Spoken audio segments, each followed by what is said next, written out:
Good morning. Let us start. मैंने आपको बताया था और सर ने आपको बताया था कि एक मास्टर डेटा का इंपॉर्टेंस क्या है, रेलेवेंस क्या है, प्रिपेयर कैसे करना है, मेंटेन कैसे करना है। करेक्ट। आज पूछूंगी तो दो चार चीजें लोग भूल जाएंगे ना, तब भूले रहोगे। तो मैं आज आप लोगों को फिर से बताती हूँ, मतलब थोड़ा डिटेल में नहीं बताऊंगी। आप लोगों ने कल तो स्टार्ट किया नहीं काम करना, मास्टर डेटा पे बनाना। आज से लेकिन आपको काम करना है। Every person has to take one client, और आपको मेक श्योर करना है कि उस क्लाइंट का डेटा 1 से 2, 2 से 3 घंटे में रेडी हो जाए। और उसके बाद अपना जो आपका रेगुलर ऑफिस का काम है वो कंटिन्यू करो। अब देखो, ये आपको पहले करना है या बाद में करना है, पर every day I want each one of you to prepare a master data of one client.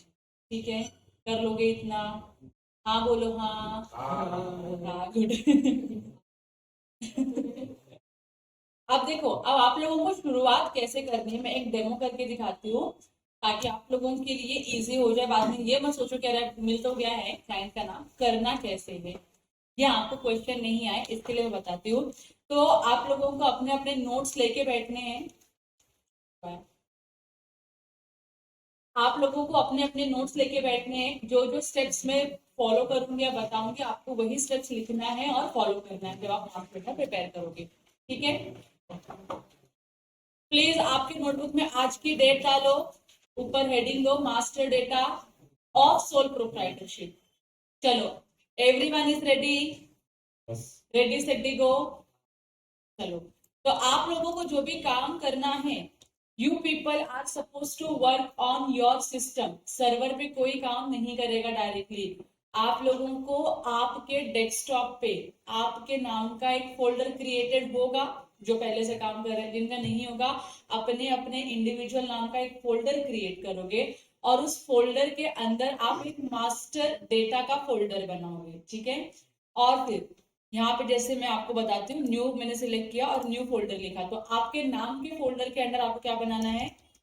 Master data का फोल्डर। ताकि क्या होगा इससे, कि जितने भी आप मास्टर डेटा बनाओगे ना, वो सारे के सारे इसी फोल्डर के अंदर होंगे। मास्टर डेटा आपका 4 अलग अलग फोल्डर में नहीं जाना चाहिए, बराबर की नहीं। एक मास्टर डेटा का स्टैंडर्ड फॉर्मेट होगा, उसमें आपको कंप्लीट करना है सारी चीज। तो ये फोल्डर बन गया आपका। अब इस फोल्डर के अंदर अभी आप किसका मास्टर डेटा बना रहे हो? सोल प्रोप्राइटरशिप का ना। हाँ, तो एक फोल्डर क्रिएट करोगे with the name of sole proprietorship. ठीक है, तो मुझे इससे क्या समझ में आएगा, या फ्यूचर में आपको इससे क्या समझ में आएगा, कि अगर मुझे किसी इंडिविजुअल का या सोल प्रोप्राइटर का डेटा ढूंढना है जो मैंने बनाया है, वो मुझे इस फोल्डर के अंदर जाके मिलेगा। ये क्लियर हो गया? तो ऐसे अभी आगे आगे आप काम करोगे तो आपके और फोल्डर्स बनेंगे। जैसे अभी सोल प्रोप्राइटरशिप है, फिर उसके नीचे क्या बनेगा? पार्टनरशिप फर्म, HUF का फोल्डर बनेगा, फिर उसके नीचे LLP का फोल्डर बनेगा, और फिर कंपनी का फोल्डर बनेगा, बराबर की नहीं? तो हम ऐसे रिवर्स जा रहे हैं। मुझे जाना ऊपर से नीचे आना था, लेकिन मैं नीचे से ऊपर जा रही हूँ, कि पहले बेसिक से शुरुआत करते हैं और फिर हाई लेवल पे जाते हैं। यहाँ तक क्लियर है? अब सोल प्रोप्राइटरशिप के फोल्डर के अंदर सिर्फ और सिर्फ सारे सोल प्रोप्राइटर का ही डेटा होना चाहिए। Company, LLP, partnership firm, HUF इस फोल्डर के अंदर नहीं आने चाहिए। क्लियर हो गया आप लोग? तो मैं एग्जांपल के लिए आपको एक सोल प्रोप्राइटर देती हूँ, मेरा ही नाम देती हूँ। ठीक है, तो यहाँ पे क्या है? आरती विश्वकर्मा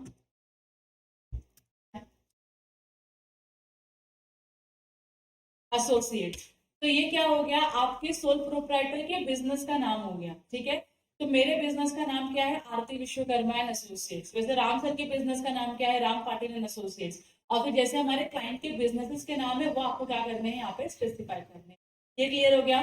मतलब इस पर्टिकुलर क्लाइंट का मुझे सारा मास्टर डेटा कहाँ पे मिलेगा? यहाँ पे मिलेगा। यहाँ तक ठीक है?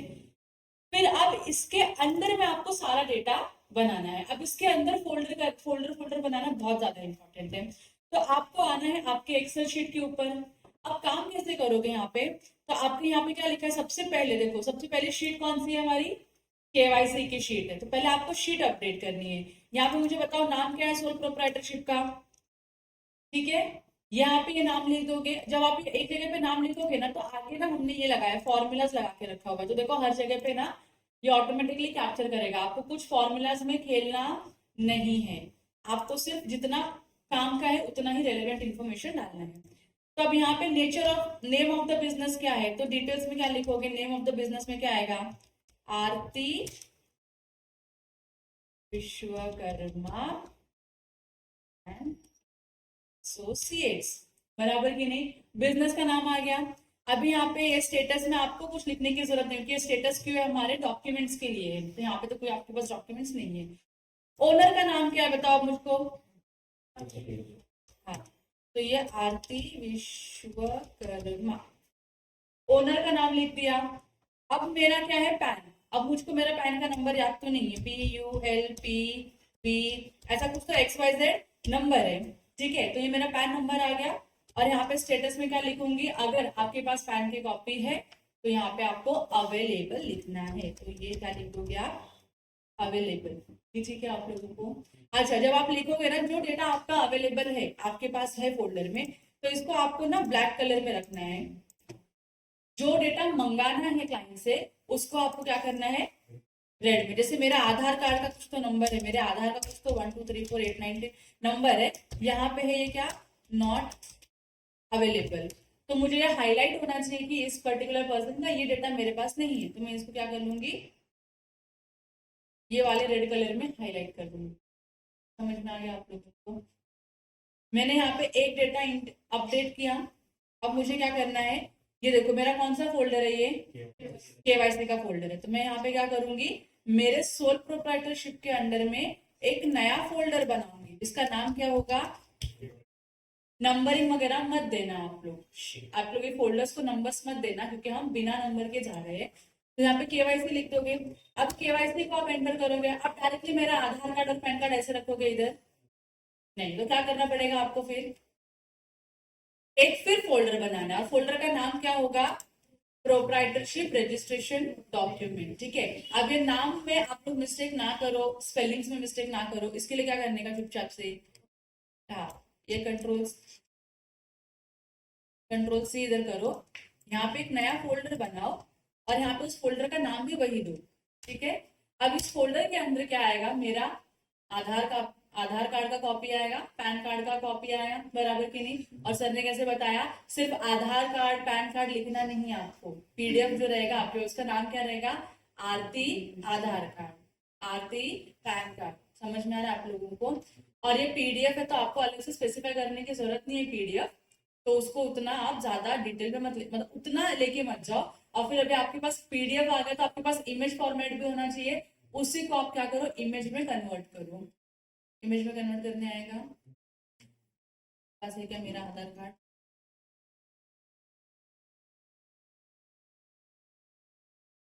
लिख के लो। हाँ, फोल्डर्स क्रिएशन, फोल्डर्स में अगर मिस्टेक्स हुई ना, तो आप लोगों से रीडू करवाया जाएगा उस काम का।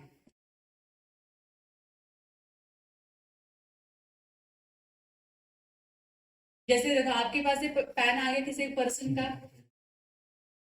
आपको कंट्रोल C करना है, और उस रिस्पेक्टिव फोल्डर में जाके यहाँ पे क्या करना है, कंट्रोल V करना है। ये कैसे लिखा है, आरती पैन कार्ड, ठीक है।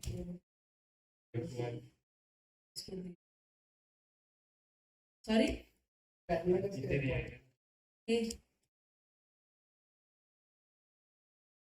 ये ठीक है, आरती अंडरस्कोर पैन अंडरस्कोर कार्ड, ये PDF है, ठीक है।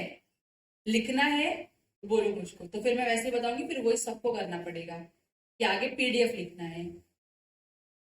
ये समझ गए आप लोगों को ये। फिर इसको ओपन करके देखो, ये क्लियर दिख रहा है क्या।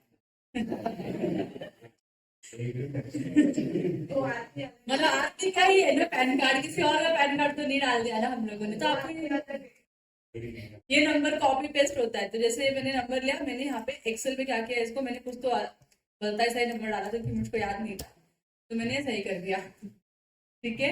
ये पैन का नंबर डाल दिया मैंने, और पैन कार्ड मेरे पास अवेलेबल है, इसके लिए मैंने क्या किया, इसको अवेलेबल किया। अब ये पैन कार्ड है, देखो इसमें कौन से फॉर्म में, ये कौन से फॉर्म में, PDF की इमेज, PDF है ना। तो कभी कभी क्या होगा, आप इसे पैन कार्ड ओपन करोगे ना PDF का, और पैन इस पे सिलेक्ट करोगे ना, इस फोटो पे क्लिक करोगे ना, तो कभी कभी पैन कॉपी हो जाता है। अभी इसमें नहीं हो रहा है, क्योंकि ये स्कैन वाला है मेरा। तो इसको क्या करने का, आपके पास क्लाइंट से मंगाओगे क्या, सर वो फोटो वाला पैन कार्ड भेज दो, हाँ कन्वर्ट कर लेंगे। तो कन्वर्ट कैसे करते हैं, तो अपने ब्राउजर से बहुत सारे, उसमें का एक है आई लव पीडीएफ, ठीक है। इस ब्राउजर पे जाने का, इसमें बहुत सारे फैसिलिटीज और फंक्शनैलिटीज आपको मिलेंगे यूज करने के लिए। तो यहाँ पे एक फंक्शन होगा पीडीएफ टू जेपीजी, इधर जाके क्लिक करने का और आपका जो भी पीडीएफ फाइल है ना उसको ड्रैग एंड ड्रॉप यहाँ पे करने का। ड्रैग एंड ड्रॉप करोगे, अब ये क्या बोल रहा है, पेज को ही कन्वर्ट कर दे पीजी इसमें इमेज फॉर्मेट में, खाली आपको इमेज एक्सट्रैक्ट करके चाहिए, तो मुझे खाली इमेज एक्सट्रैक्ट इमेज कर देने का। कभी कभी वो ये नहीं होता ना, कैप्चर नहीं होता ना, तो आपको फिर उसको क्या करना पड़ेगा, नॉर्मल जो first option by default option आता है वही सिलेक्ट करना होगा। देखो ये आ गया फोटो पैन कार्ड का। अब इसको मुझे नाम देना पड़ेगा, क्योंकि देखो वो लोगों ने अपने हिसाब से इमेज 5 6 कुछ भी नंबर आ जाएगा उधर से। आपको यहाँ पे जाके इसको नाम देना है, तो मैं इसको क्या करूंगी, कॉपी करके, मतलब मैं अगर काम बचाना चाहती हूँ तो ये करूंगी आरती अंडरस्कोर पैन अंडरस्कोर कार्ड, ठीक है। अब क्या आप लोगों को समझ में आएगा इसमें से पीडीएफ कौन सा और इमेज कौन सा है, तो मतलब पहला वाला कौन सा है और दूसरा वाला आधार कार्ड का भी फिर क्या होना चाहिए, ऐसे आपको कॉपी बना के रखना है। ये क्लियर हो गया। अभी मैंने यहाँ पे क्या लिखा है, आधार नॉट अवेलेबल, तो आपको मांगना पड़ेगा कि वो सर मैडम आपका आधार कार्ड दे दो, हमारे पास आधार कार्ड नहीं है, ठीक है। फिर उसके बाद अगर टैन होगा तो टैन नंबर यहाँ पे मेंशन करने। अच्छा टैन का फुल फॉर्म क्या था, तू नहीं बोलेगा, कल सर ने बताया टैन का फुल फॉर्म टैक्स, फिर से बोलो, नहीं नहीं, और बताओ,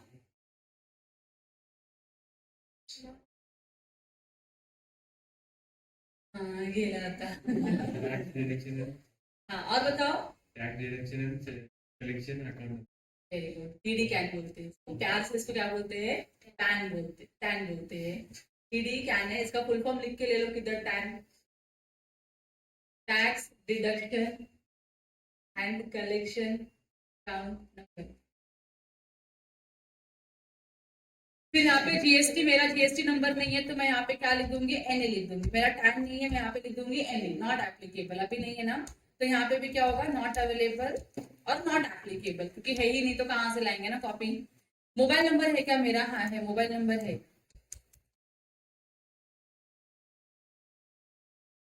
जो भी नंबर है डाल दो, ईमेल आईडी जो भी है पर्सन का डाल दो, फोटो यहाँ पे कोई भी फोटो उठा लो तो चलेगा, कोई दिक्कत नहीं, फोटो होना चाहिए, उद्यम रहेगा तो उद्यम का नंबर और ये, फिर ऐसे ही करके आपको क्या करना है, एक फोल्डर आपका रेडी हो जाएगा, क्लियर है।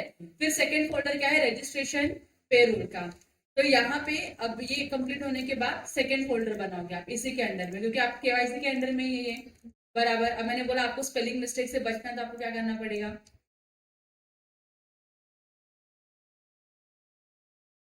Registration payroll. अब प्रॉब्लम देखो, अब मेरा तो कोई रजिस्ट्रेशन ही नहीं ना, मेरा पीएफ है ना पीटी है ना ईएसआईसी है, तो क्या डॉक्यूमेंट्स लगाओगे वहां पर, एनी करके रख देना है आपको। फिर वैसे ही अग्रीमेंट्स का है, वैसे ही ओपिनियंस का है, लॉगिन आईडी एंड पासवर्ड जो भी है सब यहाँ पे ही लिखना है आपको, ठीक है। लॉगिन आईडी पासवर्ड सारे के सारे यहाँ पे लिखने, और जो नहीं है वहां पे नॉट एप्लीकेबल, अगर नहीं है तो फोल्डर नहीं बनाना है, बना दो, खाली रखना है, हाँ खाली फोल्डर रखो, यस खाली फोल्डर बना के रखना है, तो उसे समझ में आया कि उस ईयर में इसका कुछ डेटा नहीं था। अदर इंफॉर्मेशन में एप्लीकेबल है, और बैंक डिटेल्स आपको यहाँ पे फिल करके रखना है, ठीक है। तो ऐसे ही आपके क्या बनेंगे, जितने भी ग्रे हाईलाइटेड दिख रहे ना एरिया, ये इसके फोल्डर बनाने हैं आपको, और ये फोल्डर कहाँ पे बनना है, मेरा केवाईसी के अंडर में बनना है। यहाँ तक क्लियर है आप लोगों को, ग्रेट। अब फिर मैं बैक आऊंगी, अब केवाईसी के बाद मेरा कौन सा शीट है, प्रोप्राइटर डिटेल्स का शीट है ना, तो अब मैं यहाँ पे क्या करूंगी, नया फोल्डर लूंगी और इसको भी रीनेम कर दूंगी और प्रोप्राइटर डिटेल्स लिख दूंगी। अब इसमें क्या है, सिर्फ और सिर्फ डिटेल्स ऑफ सोल प्रोप्राइटर, तो यहाँ पे इसके अंदर आप क्या कर दो, ये फोल्डर बना दो,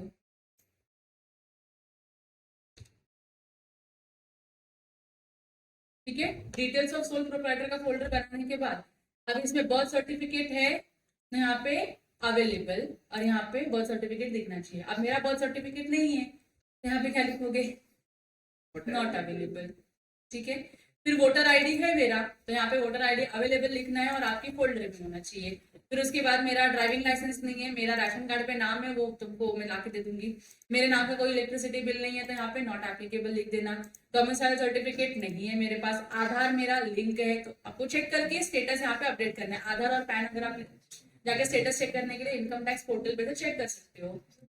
फिर मोबाइल नंबर लिंक है क्या, अपडेट है क्या, और बाकी की जो भी इंफॉर्मेशन है सारी के सारी वो यहाँ पे आपको लिखनी है। और जो भी इंफॉर्मेशन आपने अवेलेबल लिखा है that thing has to be there in the folder, ठीक है। तो ये आपका हो गया सेकेंड फोल्डर।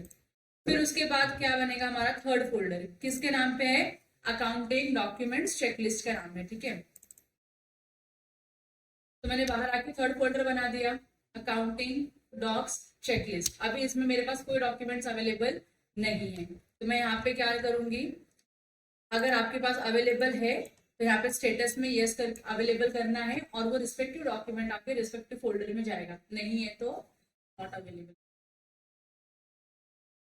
ये जनरली आपको ना साइली की हेल्प लेनी पड़ेगी आप लोगों को, क्योंकि हम लोग जब बैलेंस शीट बनाते हैं ना किसी भी क्लाइंट का, तो हमारे पास जो सॉफ्टवेयर हम लोग यूज करते हैं उस सॉफ्टवेयर में ना अकाउंटिंग पॉलिसी का एक पेज आता है, जो जनरली बाय डिफॉल्ट सारे एंटिटीज मतलब सारे प्रोप्राइटर्स को एप्लीकेबल होगा, तो वहां से आप एक्सट्रैक्ट कर। फिर उसके बाद ये जो देखो अभी आपका नेक्स्ट डॉक्यूमेंट नेक्स्ट फोल्डर कौन सा बनेगा, कंप्लायंस डॉक्यूमेंट्स का, ठीक है। तो यहाँ पे आप बाहर आओगे, यहाँ पे क्या बनाओगे, कंप्लायंस डॉक्यूमेंट्स का फोल्डर बनाओगे। के अंदर में सबसे पहला क्या है, स्टैट्यूटरी कंप्लायंस डॉक्यूमेंट, ठीक है। इसके नाम का आपका यहाँ पे अंडर में फोल्डर बनेगा, ठीक है। फिर उसके अंडर में क्या है, सेकेंड क्या है, डायरेक्ट टैक्स कंप्लायंस डॉक्यूमेंट। इसका तुमको मैं तो ये फोल्डर बना दिया मैंने, डायरेक्ट टैक्स कंप्लायंस डॉक्यूमेंट। अब इसमें मैं देखूंगा तो दो चीजों में डिवाइडेड है, एक एनुअल रिटर्न है और एक मंथली और क्वार्टरली है। तो मुझे एनुअल रिटर्न का एक फोल्डर बनाना पड़ेगा अलग से, किसके अंडर में, डायरेक्ट टैक्स कंप्लायंस के अंडर में। यहाँ पे मैं एक नया फोल्डर बनाऊंगी और मैं इसको दूंगी नाम एनुअल रिटर्न, और फिर मैं दूसरा एक फोल्डर बनाऊंगी और उसको दूंगी नाम मंथली और क्वार्टरली रिटर्न, ठीक है। तो आपके जो इनकम टैक्स के डॉक्यूमेंट होंगे सारे के सारे इसमें आएंगे एनुअल रिटर्न में as specified under this points, और जो भी आपके मंथली और क्वार्टरली कंप्लायंस के डॉक्यूमेंट्स है वो आपके यहाँ पर। फिर उसके नीचे आपका आएगा इनडायरेक्ट टैक्स कंप्लायंसेस का, तो यहाँ पे एक आपको नया फोल्डर बनाना है डायरेक्ट टैक्स के नीचे, इनडायरेक्ट टैक्स कंप्लायंस। यहाँ पे एक फोल्डर दूंगी, फोल्डर क्रिएट करूंगी इनडायरेक्ट टैक्स का, एंटर करूंगी, और इसके अंदर में क्या है, जीएसटी। अभी आप कस्टम्स के लिए और वैट के लिए अलग से फोल्डर मत बनाओ, क्योंकि हमारे डायरेक्ट क्लाइंट्स में कस्टम वैट नहीं आता है, खाली जीएसटी का फोल्डर बना के और जीएसटी के डॉक्यूमेंट इंक्लूड। और फिर उसके बाद यहाँ पे तो आपको रिटर्न स्टेटस अपडेट करना है मैन्युअली। यहाँ पे आपका कोई फोल्डर नहीं बनेगा क्योंकि ये स्टेटस है, खाली टीडीएस का स्टेटस है, यहाँ पे भी कोई डॉक्यूमेंट अपडेट नहीं होगा, खाली आपको करना हुआ है कंप्लायंस। सीए सर्टिफिकेशन अगर आपने कुछ भी इशू किया तो सीए सर्टिफिकेशन के लिए आपको बाहर आके फिर से डॉक्यूमेंट फोल्डर बनाना पड़ेगा।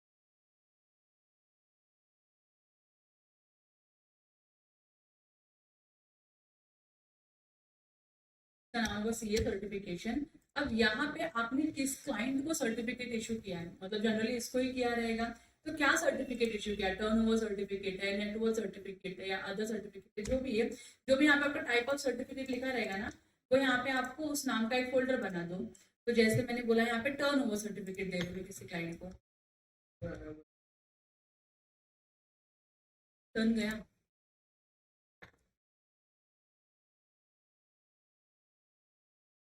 ठीक है। अब ये टर्नओवर सर्टिफिकेट में मेरे पास ड्यू डेट का कॉपी एक आता है, वो होना चाहिए। सर्टिफिकेट जो मैंने दिया है उसका वर्ड फाइल होना चाहिए, और उसका क्या होना चाहिए, पीडीएफ फाइल होना चाहिए, वो भी साइंड के नाम पे, ठीक है। साइंड पीडीएफ फाइल होनी चाहिए हमारे पास। और उसके साथ जो भी हमने सपोर्टिंग डॉक्यूमेंट्स लिए हैं टर्नओवर सर्टिफिकेट देने के लिए, हम उनसे बैलेंस शीट मंगाते हैं कि आपके लास्ट 3 साल का बैलेंस शीट दीजिए या लास्ट 1 साल का बैलेंस शीट दीजिए, जिसको हम सर्टिफाई करके दे रहे हैं। तो बैलेंस शीट भी साइन और स्टैम्प हमारे पास होनी चाहिए। तो इसके अंदर आप कैसे फोल्डर बनाओगे, फिर अब ये टर्नओवर सर्टिफिकेट हो गया, तो इसके अंदर में फिर आपका आएगा फोल्डर ऐसे बनेगा, क्लाइंट डेटा, ये क्लाइंट ने क्या इंफॉर्मेशन दिया, ठीक है। फिर उसके बाद आएगा वर्ड फाइल, तो जो भी आपने सर्टिफिकेट दिया है तो पहले आप वर्ड में ड्राफ्ट करते हो तो वर्ड फाइल में दे देना, और फिर लास्ट में यहाँ पे फोल्डर बना देना साइन डेटा। तो जो भी आप साइन करके स्कैन करके दोगे वो आपका इसमें आना चाहिए, ठीक है। फिर उसके बाद आपको यहाँ पे नेक्स्ट शीट है अगेन, यहाँ पे आपको सेल्स इनवॉइस आया है क्या अप्रैल मंथ का, यस। परचेस आया है क्या, ठीक है। फिर आपका मंथली अकाउंटिंग डेटा आप लोगों को बताओ, सेल्स इनवॉइस मिला तो क्या करोगे, ठीक है। तो आज मैं चाहती हूँ कि आप लोग एक एक क्लाइंट आप लोगों के नाम पे एलोकेट हो चुका है। फूड लाइसेंस लिखा है ना इसमें, अरे फूड लाइसेंस है नहीं। ठीक है बोल रहा हूँ मैं, ठीक है बोल रहा हूँ। अभी आपने जो बताया ना, जैसे डेमो बना के देते थे, बना हुआ है, मैं मॉडिफाई फोल्डर बना के रखो तो आपको कॉपी वही करना है, वही कॉपी करना है, बना हुआ है। मैं उसको इसके हिसाब से मॉडिफाई करके आप लोगों को एक्सेस दे दूंगी कहाँ से आपको लेना है, तो आपको उसमें जाके चेंजेस नहीं करना है, उसका कॉपी लेना है, आपके डेस्कटॉप पे लेना है और फिर वहां पे जाके चेंजेस करने हैं।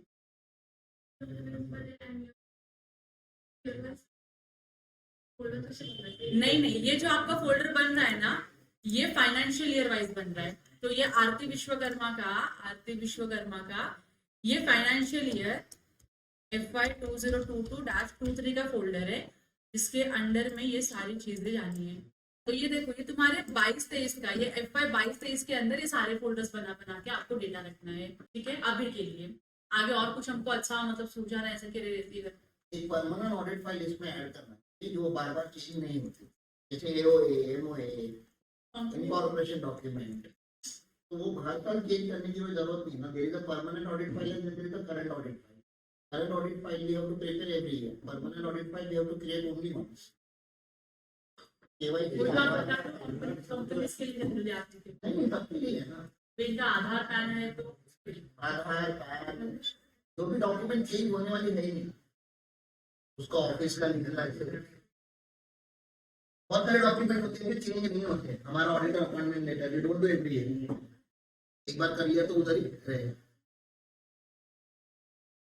हाँ, और फिर मैडम को बताया आप उसको जल्दी सुनो, अभी इसमें इनको कंफ्यूज नहीं करता, अभी इसको ऐसे रहने देते हैं। परमानेंट फाइल का जब होगा हम लोग तो हम लोग उसको शिफ्ट कर देंगे परमानेंट फाइल, बना के रखते हैं। हाँ बना के रख देंगे, अभी इनको बता देंगे तो कंफ्यूज क्या। FY वाइज उसमें डेटा डुप्लीकेशन मत करो, जो डेटा डुप्लीकेशन होने वाला है उसको परमानेंट में डाल के बिल्कुल। KYC का आपने बोला हर साल डालेंगे, वो बहुत हो जाए, बहुत ज्यादा हो जाता है क्योंकि वही फाइल सबसे ज्यादा हेवी वाली होती है, स्कैन होती है ना। ठीक है, केवाईसी को परमानेंट फाइल शिफ्ट कर देंगे। हाँ, KYC हो गया या जो भी है जो रिलेटेड डॉक्यूमेंट होते हैं, KYC या इनकॉर्पोरेशन रिलेटेड डॉक्यूमेंट। अब तो MSME लिया तो 5 साल तक रहता है, 5 साल में चेंज होने वाला नहीं, तो we can put it in a permanent audit. वो सेकंड लेवल पे हाँ, पहले ही डेटा वाला ऐसे जाने दो, तो एक परमानेंट ऑडिट फाइल एक फोल्डर बना देना, उसमें डाल हाँ एक काम करो ना मैम, सबसे पहला फोल्डर रहेगा परमानेंट ऑडिट फाइल, उसमें KYC सब डाल दो और उसके बाद ईयर वाइज नीचे नीचे नीचे फाइनेंशियल ईयर का बनने दो। वो करो तुम, स्टैंडर्ड एक फोल्डर बना कर। तुमको क्या रूम ने मांगा समझा ना, तुमको 2 चीजें स्टैंडर्ड इन्होंने बताया, प्रपोजल लेटर दिखाया क्या तुम लोगों को आज, क्यों नहीं दिखाया? तो मैंने कल ही क्या बोला था, मेरे को एक 3 बार 2 बार बोलने की कोई जरूरत नहीं होनी चाहिए। आपका अगर प्रोप्राइटरशिप का ट्रेनिंग है तो आज प्रोप्राइटरशिप का प्रपोजल लेटर मैंने बनाने बोला था ना, ये क्यों नहीं हुआ ऐसे यार? मैंने नहीं किया ये, नहीं इसने भी किया। तुम्हारे ऑफिस में 20 लोग हैं, कौन कर रहा है वो इम्पोर्टेंट नहीं है, कोई भी करो तुम में से, किसी एक की रिस्पॉन्सिबिलिटी नहीं, तुम सबकी रिस्पॉन्सिबिलिटी में आता है। मेरे को वो एक स्टैंडर्ड फोल्डर चाहिए जो कॉपी करने उस एंटिटी के लिए, और उस एंटिटी का प्रपोजल लेटर चाहिए और उसका मुझे रिकॉर्डिंग चाहिए। सिंपल सी बात है। कल के रिकॉर्डिंग हाँ,